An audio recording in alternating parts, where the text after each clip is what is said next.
uulat panahon ulit tayo kasama ang nag-iisang weather tito natin. Tito Alvin, ano pang update natin sa panahon ngayong araw?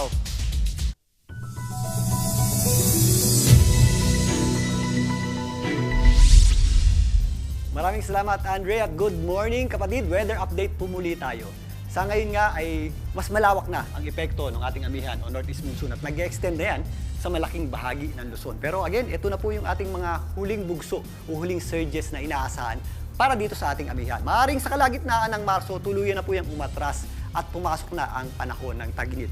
Maliban sa mataas na tsansa ng pagulan, dito sa ilang areas ng Isabela, Cagayan at Aurora, kasama na po dyan ng Quezon, ramdam na po ang panahon ng tag-init sa malaking bahagi na po yan ng ating bansa. Sa katunayan, nakapagtala po tayo ng matataas na heat index sa ilang bahagi na po ng ating bansa. At umabot po yan sa halos 42 degrees Celsius dito po sa areas ng Virac sa may Catanduanes area.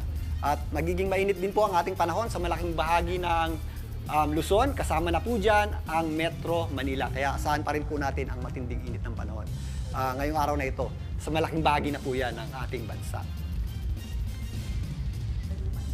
Usapang heat index po muli tayo. Kahapon nga ay naitala sa Dagupan City, Pangasinan ang 45 degrees Celsius na heat index.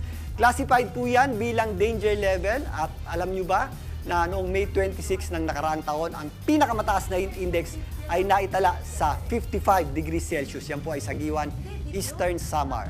Habang sa Metro Manila naman ay record-breaking, ang pinakamainit na temperatura ay naitala ay umabot sa halos 38.8 degrees Celsius. Yan po ay last year. Mas mataas pa po dyan ang heat index niya na o yung ating temperaturang nararamdaman. Counting morning kay alaman muna para sa mga nag-aagahan. Muli, ako pa rin ang inyong weather, Tito Alvin, na laging may panahon para sa iyo. Maraming salamat, Tito Alvin. At ayun. Mabuti pa si Alvin, may panahon para sa'yo. Oo, nga eh, oo. Uy, alam mo, ang galing-galing ni Alvin. Uy. Mapaproud ka talaga, Sobra. ha? At gusto ko lang sabihin na i-flex naman natin, si Alvin ay Weather meteorologist forecaster. talaga Yes. siya ng Yes. pag-asa. Pag-asa. Yeah. So, pag binabasa niya yung ating weather, hindi lang niya basta binabasa yan, Alam alam niya niya. yan. Niya talaga. Wala kang binabasa, Oo. di ba? Kaya alam mo, kukunin ko number ni Tito Alvin at ite-text ko, Tito Alvin, today ba ano ang lagay ng Yes. panahon? Tama. Lalong-lalo na sa love life ni Andre. Bakit nagkaroon naman ang love life ko talagang ano? Mainit Alam mo, ang pag love ako life talaga mo. iniwalay ni Pauline, ikaw talaga sisisihin ko. Sinabi Wow, ko hindi nga. mo sisisihin ang sarili mo. Hindi, anong ginagawa ko? Di ba sabi ko nga, Oo. mainit ang love life Yun mo. nga Mainit. sabi niya, Sabihin. mainit ang Araw-araw ulo na- ni Tolly. Mainit ulo ko sa'yo. Dahil araw-araw gumagawa ng issue. Oy, Ito, okay, hindi. pero- Pero love life ni Tito Alvin, di mo Ay, alam may eh. love life ka ba, Oo, Tito Alvin? Sagot. Medyo mainit din po ang love life natin. Medyo, parang kinilig siya, Ba- namula siya. Nung nakita mo ba yung iniirog mo, Yan. nakita mo ba sa weather yan? Yung binibigyan mo ng panahon. Oo. Siyempre po, binibigyan natin ng panahon para lalong mas mag-init ang pagmamahalan. At kagaya nga po ngayon, medyo mas mainit na yung panahon natin kumpara nung nakaraang mga buwan ng Enero at Pebrero na malamig pa. So, Oo. Ngayon, medyo mas mainit na talaga. Alvin, ano bang dapat palagay gawin mo ng mga nagsising irog ngayon? Kasi pag malamig, nagyayakapan sila. Kapag mainit ang panahon, palagay mo, hindi ba nakakadagdag sa init ng ulo ng mga nagsising irog yun? Anong mga advice mo palagay? Oo, dapat mas understanding tayo ngayon kasi dahil sa init ng panahon, mainit. Yun! Oo, Tingnan mo, ang may ulo life ng mga advice. tao.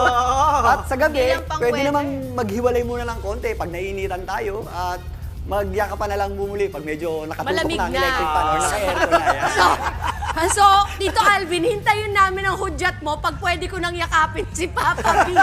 So, sabihin ko, Tito Alvin, pwede na Malamig bang na daw magyakap? Pwede na ba? Pwede na. Malamig na ba ang panahon? Oo, Hoy, may pero gusto totoo ka. naman yun. Oh, pero ang maganda ngayon, kahit papano, titignan na lang natin na, okay, mainit, pwede tayo makapagpatuyo ng ating mga sinampay para dun sa ating mga kababayan. Oh, totoo, di ba? Oo. Nag-aantay Hindi siya ng joke. Hindi Hindi nakakamoy joke. kulob. Oo. Hindi Ayan. totoo yun. Ayun, di ba? Tito Alvin, marami pong salamat. Thank you, Tito Alvin. Thank you, maraming salamat. Mga kapatid, Dimples Romana po, kumpletuhin ang inyong umaga ng mga kwentong puno ng inspirasyon. Salubungin po ang bawat araw ng may ngiti at pag-asa. Kaya't mag-subscribe na po at mag-follow na sa aming social media pages ng News 5.